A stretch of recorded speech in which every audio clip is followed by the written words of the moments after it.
এই গাছটাতে হচ্ছে অনেক ফুল ফুটেছিল। এখন দেখা যাচ্ছে ফুল আছে কিন্তু এটাতে তেমন কলি নাই। আর যেগুলো কলি আছে সবগুলো শুকিয়ে গেছে।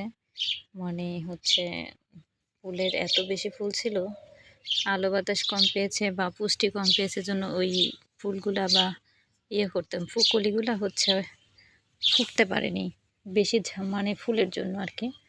আর এগুলো সব যেহেতু শুকিয়ে গেছে তাই ভাবছি যে এই গাছটা এখন আর কেটে দিব না। একদম পরে কাটবো যাতে হচ্ছে সুন্দর মানে এই ফুলগুলা সব যখন শুকায় যাবে তখন কেটে দিব যাতে পরবর্তী বছরে মানে আগামী বছরে আবার সুন্দর অনেক গাছ নিয়ে বের হয়। আর পরবর্তীতে আমরা এখান থেকে যাতে আরও অনেকগুলা গাছ লাগাইতে পারি নিচ থেকে হচ্ছে ছোট ছোট চারা গাছগুলো তুলে। তাই এই গাছটি আর কাটবো না এখন। এই আমাদের এই চন্দ্রমল্লিকা গাছটাকে মানে কালারটা আমার অনেক বেশি ভালো লাগে। এটাও অনেক ভালো লাগতো। এইটাতে তো অনেকগুলা কলি আছে, এই জন্য আমি এইভাবে কাটিং করে দিছি।